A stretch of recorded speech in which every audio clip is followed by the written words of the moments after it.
O áudio desse livro está sendo gravado por Leda Ludwig. Livro O Grande Conflito, autora Ellen White.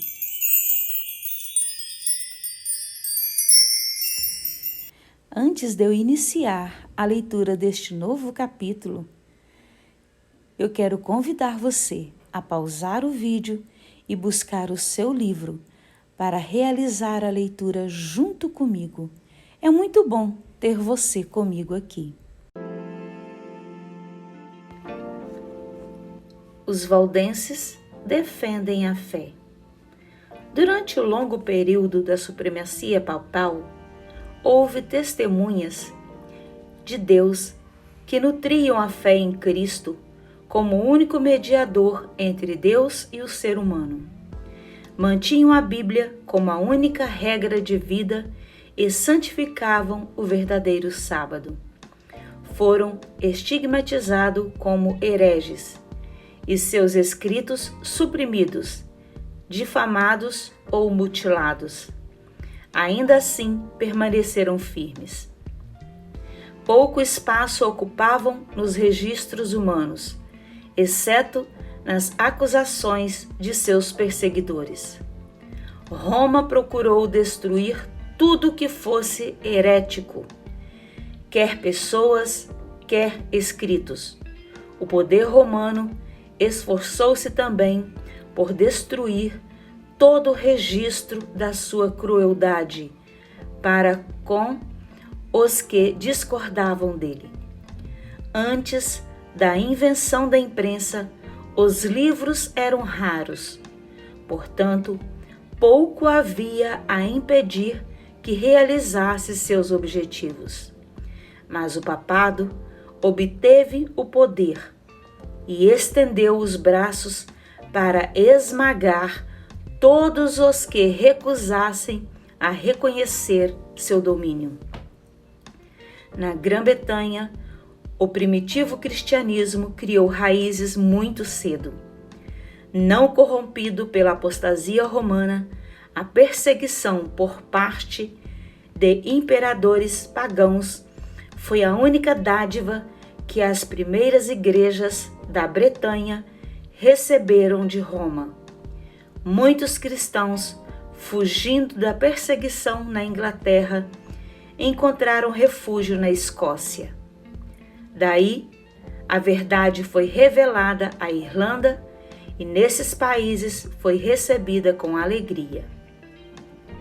Quando os saxões invadiram a Bretanha, o paganismo conseguiu o predomínio e os cristãos foram obrigados a retirar-se para as montanhas.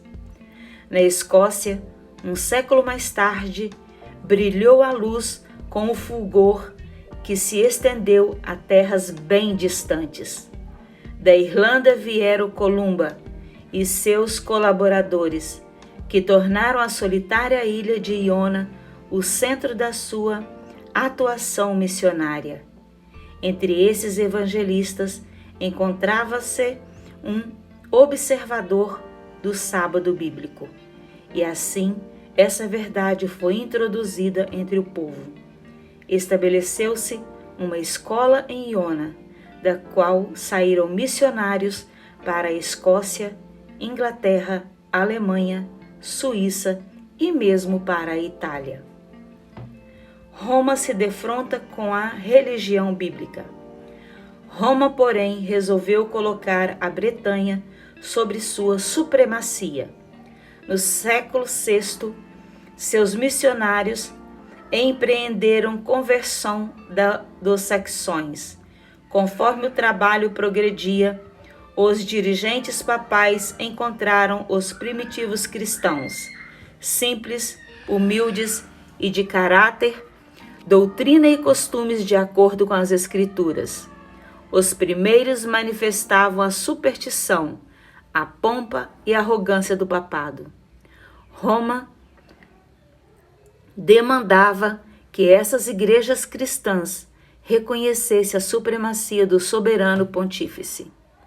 Os bretões responderam que o Papa não tinha direito à supremacia na igreja e que ele poderia prestar-lhe somente a submissão devida a todo seguidor de Cristo.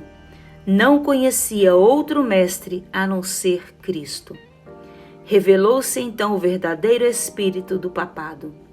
Disse o chefe romano: se não reconhecerem os irmãos que lhes trazem paz, terão de receber os inimigos que lhe trarão a guerra. Guerra e engano foram empregados contra as testemunhas da fé da Bíblia, até que as igrejas da Bretanha foram destruídas ou obrigadas a submeter-se à autoridade do Papa. Em terras que ficavam além da jurisdição de Roma, durante muitos séculos, grupos cristãos permaneceram quase inteiramente livres da corrupção papal. Continuaram a considerar a Bíblia como a única regra de fé. Esses cristãos acreditavam na perpetuidade da lei de Deus e observavam o sábado do quarto mandamento. Igrejas que se mantiveram fiéis nessa fé e prática existiram na África Central e entre os armênios na Ásia. Dentre os que resistiram ao poder papal, os valdenses ocuparam posição proeminente. Na própria terra em que o Papa fixara a sede, as igrejas do Piemonte mantiveram-se independentes. Chegou, porém, o tempo em que Roma insistiu na submissão dessas igrejas. Alguns, entretanto, se recusaram a ceder à autoridade do Papa ou do prelado, decididos a manter a pureza e simplicidade de sua fé. Houve separação. Aqueles que se apegaram à antiga fé retiraram-se. Alguns, abandonando os Alpes, ergueram a bandeira da verdade em terras estrangeiras. Outros se retiraram para as fortalezas das montanhas e lá preservaram a liberdade de culto a Deus. Sua crença religiosa baseava-se na palavra escrita de Deus. Aqueles humildes camponeses, excluídos do mundo, não haviam por si sós chegado à verdade em oposição aos dogmas da igreja apóstata. Sua fé religiosa era a herança de seus pais. Lutavam pela fé da igreja apostólica, a igreja no deserto, e não a orgulhosa hierarquia entronizada na grande capital do mundo. Era a verdadeira igreja de Cristo, a depositária dos tesouros da verdade que Deus confiara a seu povo para ser dada ao mundo. Entre as principais causas que levaram a igreja verdadeira a separar-se de Roma estava o ódio desta ao sábado bíblico. Conforme predito pela profecia, o poder papal lançou a lei de Deus ao pó. As igrejas que estavam sob o governo papal foram compelidas a honrar o domingo. Ficaram tão desorientados que, ao mesmo tempo em que observavam o sábado, deixavam de trabalhar no domingo. Isso, porém, não satisfazia aos líderes papais. Eles exigiam que o sábado fosse profano e denunciavam os que ousassem honrá-lo. Centenas de anos antes da Reforma, os valdenses possuíam a Bíblia em sua língua materna. Isso os tornava objeto especial de perseguição. Declaravam ser Roma a Babilônia apóstata do Apocalipse. Sob perigo da própria vida, ergueram-se para resistir às suas corrupções. Durante séculos de apostasia, houve alguns dentre os valdenses que negaram a supremacia de Roma. Rejeitaram o culto às imagens como sendo idolatria e guardavam o verdadeiro sábado. Por trás das elevadas fortalezas das montanhas, os valdenses encontraram esconderijo. Aqueles fiéis exilados mostravam a seus filhos as grandes alturas, em suas imutáveis majestade, e falavam-lhe daquele cuja palavra é tão perdurável como os montes eternos. Deus estabelecera firmemente as montanhas. Braço algum, senão o do poder infinito, poderia movê-las do lugar. Da mesma maneira, ele estabeleceu sua lei. O braço humano seria tão impotente para mover as montanhas e lançá-las no mar, quanto para modificar um só preceito da lei de Deus. Esses peregrinos não cediam a murmurações por causa das privações da vida. Nunca se sentiam abandonados na solidão das montanhas. Regozijavam-se na liberdade de adorar a Deus. De muitos rochedos elevados entoavam eles louvores a Deus. E os exércitos de Roma não puderam silenciar seus cânticos de ações de graça. Valorizados os princípios da verdade. Os valdenses consideravam os princípios da verdade acima de casas e terras, amigos, parentes e mesmo a própria vida. Desde a mais tenra infância, eram ensinados a considerar os santos requisitos da lei de Deus. Eram raros os exemplares da Bíblia. Portanto, suas preciosas palavras eram guardadas na memória.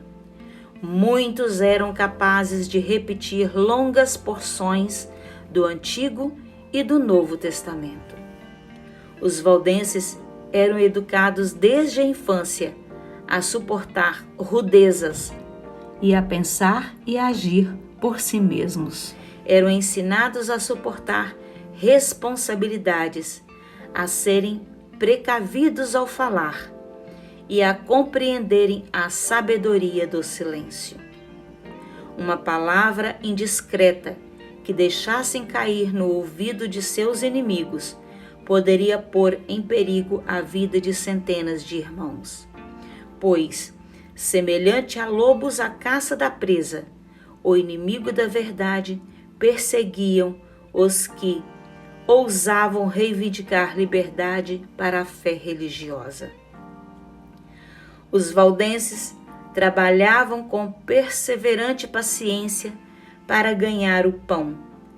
Cada recanto da terra cultivável entre as montanhas era cuidadosamente aproveitado. Economia e abnegação formavam parte da educação que os filhos recebiam.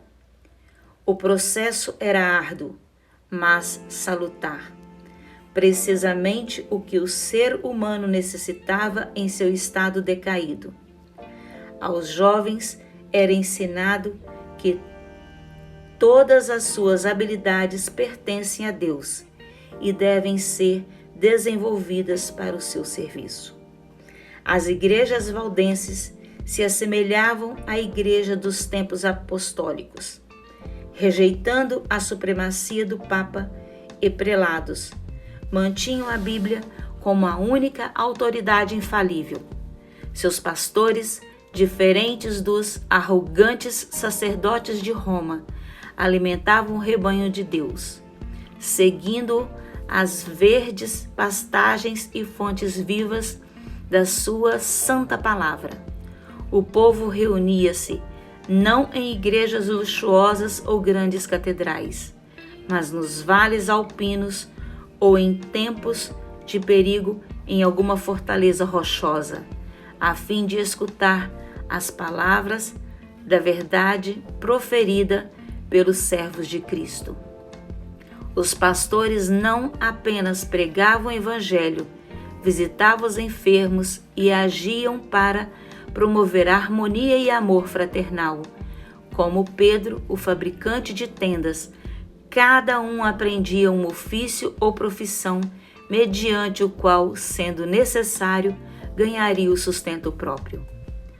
Os jovens recebiam instruções de seus pastores. A Bíblia era objeto de estudo principal. Os evangelhos de Mateus e João eram memorizados, juntamente com muitas das epístolas. Mediante incansável trabalho, por vezes nas profundezas e escuridão das cavernas da terra, à luz de tochas, eram copiadas as Sagradas Escrituras, versículo por versículo. Anjos celestiais envolviam esses fiéis obreiros.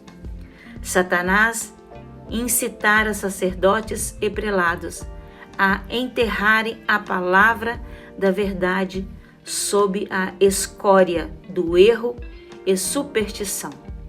Mas, de modo maravilhoso, ela foi conservada, incontaminada, através de todos os séculos de trevas. Tal como a arca sobre as profundas águas revoltas, a palavra de Deus vence os temporais que ameaça de destruição. Assim como a mina tem ouro e prata ocultos sobre a superfície, as Sagradas Escrituras possuem tesouros de verdade que são revelados unicamente ao humilde e dedicado pesquisador. Deus designou que a Bíblia fosse a norma fundamental para toda a humanidade, uma revelação em si mesmo. Cada nova verdade descoberta é uma nova revelação do caráter de seu autor. De suas escolas nas montanhas, alguns dos jovens foram enviados para instituições de ensino na França e na Itália, onde havia mais oportunidades para estudo do que nos Alpes. Os jovens assim enviados estavam expostos à tentação. Eram postos diante de agentes satânicos que queriam impor-lhes as mais sutis heresias e os mais perigosos enganos. Mas sua educação desde a infância os havia preparado para tudo isso. Nas escolas aonde iam, não deveriam revelar seus segredos. Suas vestes eram preparadas de maneira a ocultar seu maior tesouro, as Escrituras. Sempre que podiam, cautelosamente, apresentavam uma porção àqueles cujo coração parecia aberto a receber verdades. Ganhavam-se com versos a verdade, a verdadeira fé nessas instituições de ensino, e frequentemente seus princípios permeavam toda a escola. Contudo, os chefes papais não conseguiam descobrir a fonte da assim chamada heresia destruidora. Jovens treinados como missionários. Os cristãos valdenses se sentiam responsáveis por permitir que a sua luz brilhasse. Pelo poder da palavra de Deus, tentavam romper a escravidão em Roma, que havia imposto. Os ministros valdenses deviam servir 3 anos em algum campo missionário antes de ser responsáveis por sua igreja em seu país. Essa era a instrução apropriada à vida pastoral naqueles tempos que punham à prova o caráter das pessoas. Os jovens viam diante de si não a perspectiva de riquezas e glórias terrestres, e sim dificuldades e perigos, e possivelmente o destino de mártir. Os missionários iam de 2 em 2, como Jesus enviara seus discípulos. Tornar conhecido o objetivo de sua missão seria buscar a derrota. Cada ministro possuía conhecimento de algum ofício ou profissão, e os missionários prosseguiam na obra missionária sob a aparência de uma vocação secular, geralmente a de mercador ou vendedor ambulante. Levavam sedas, joias e outros artigos e eram bem recebidos como negociantes ou nos locais em que teriam sido repelidos como missionários. Levavam consigo secretamente exemplares da Bíblia, completa ou em porções. Muitas vezes algumas pessoas se interessavam para ler a palavra de Deus. Em algumas porção era deixada com que a desejavam receber. Descalços e com vestes singelas e gastas na jornada, esses missionários passavam por grandes cidades e penetravam em longínquas terras. Surgiam igrejas em seu caminho, e o sangue dos mártires testemunhava da verdade. Revelada e silenciosa, a palavra de Deus era recebida alegremente nos lares e coração das pessoas. Os valdenses acreditavam que o fim de todas as coisas não estava muito distante. À medida que estudavam a Bíblia, sentiam-se profundamente impressionados com o dever de tornar conhecidas a outros as verdades da salvação. Encontravam conforto, esperança e paz, crendo em Jesus. Enquanto a luz alegrava o coração deles, desejavam lançar seus raios sobre os que estavam nas trevas do erro papal.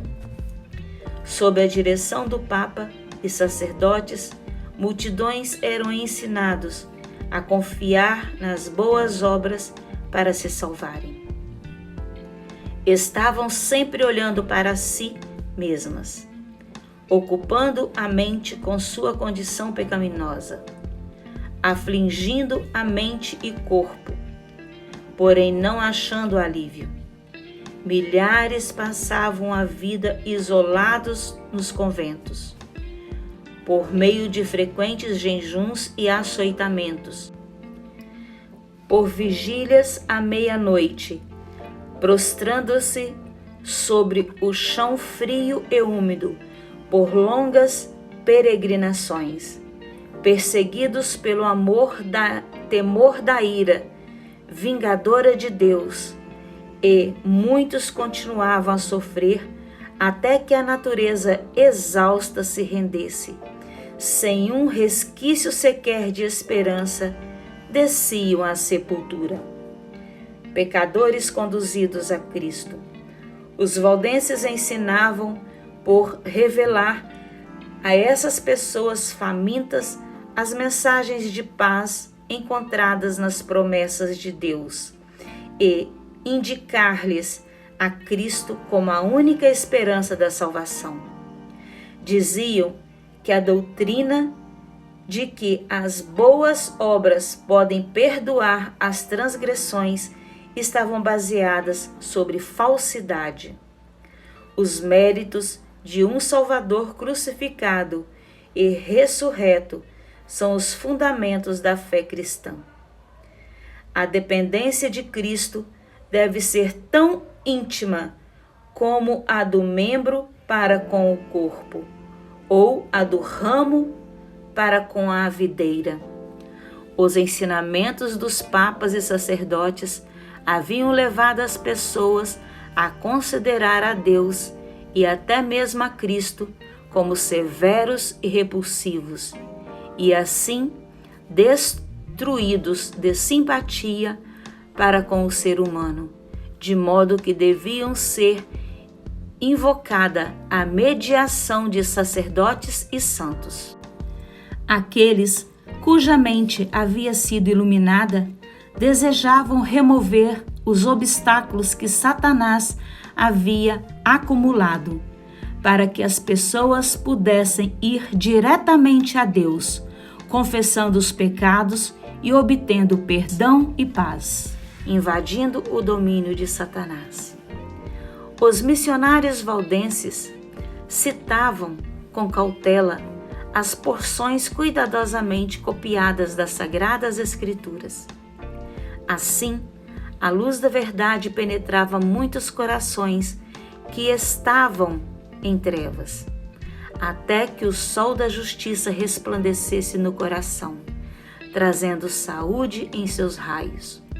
Muitas vezes, os ouvintes desejavam que alguma porção das Escrituras fosse repetida, como se quisesse ter certeza de que ouviram corretamente.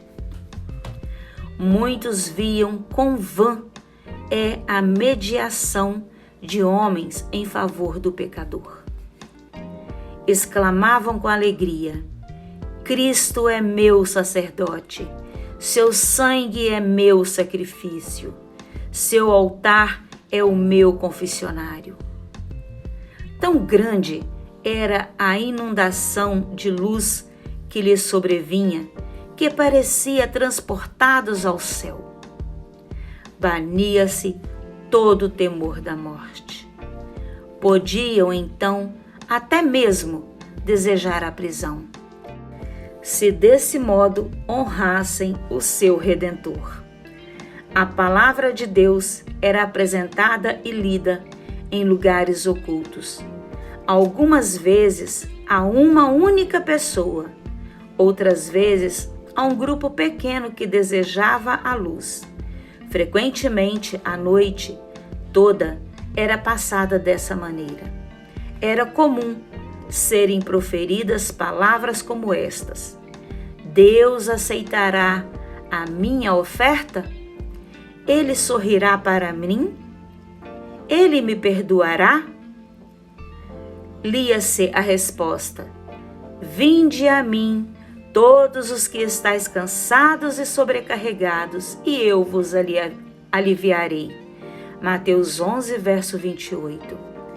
Essas pessoas voltavam felizes para casa, a fim de difundir a luz para repetir a outros, tão bem quanto podiam, sua nova experiência. Haviam encontrado o caminho verdadeiro e vivo. As Escrituras falavam aos corações dos que ansiavam pela verdade. Os mensageiros da verdade prosseguiam em seu caminho. Em muitos casos, os ouvintes não lhe perguntavam de onde viera ou para onde iria. Ficavam tão dominados que não pensavam em interrogá-los. Não seria um anjo do céu? Indagavam. Em muitos casos, o mensageiro da verdade seguiria para outros países.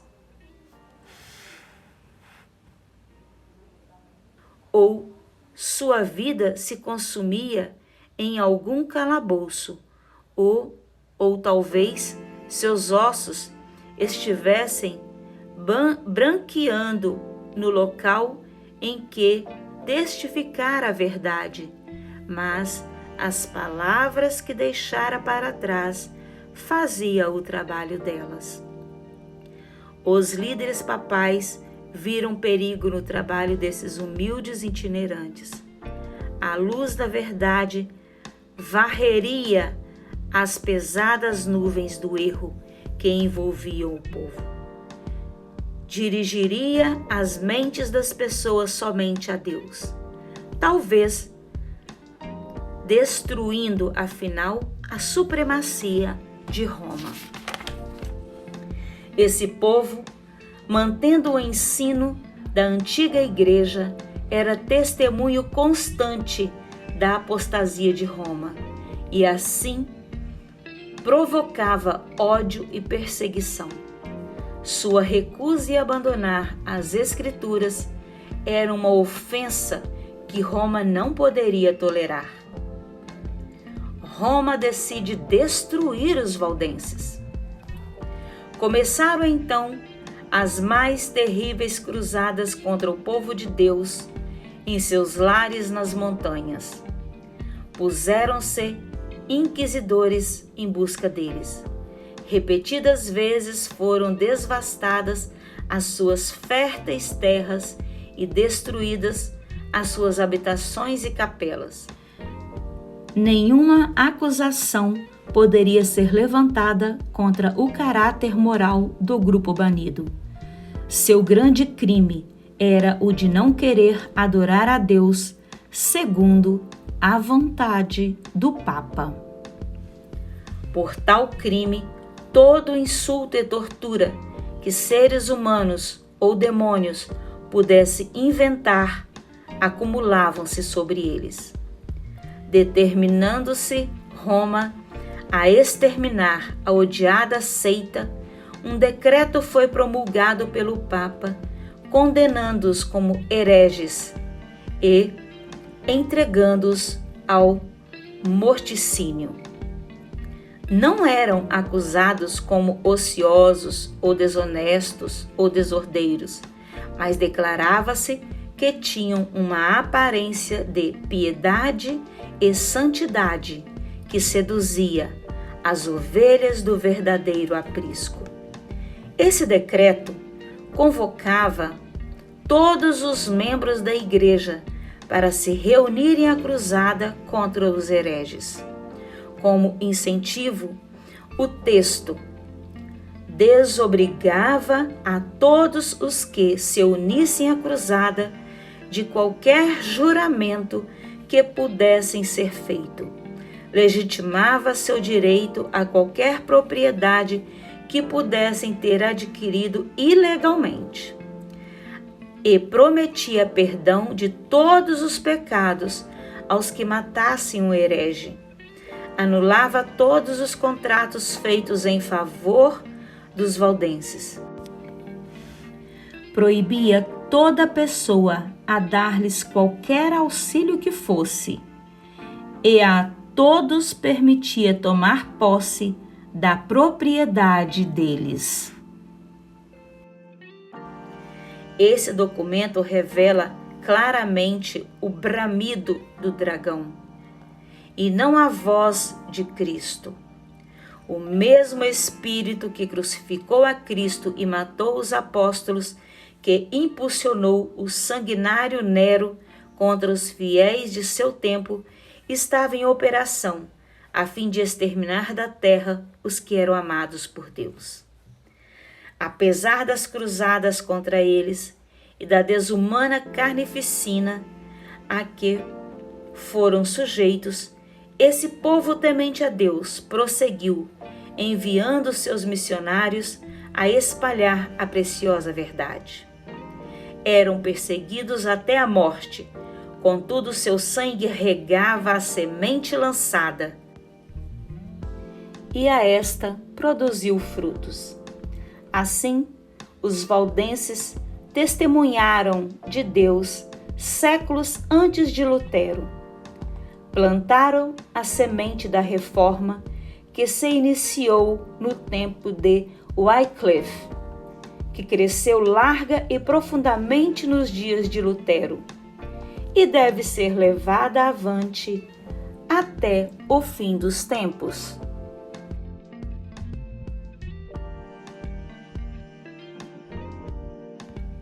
Muito obrigado por ter me acompanhado na leitura deste novo capítulo.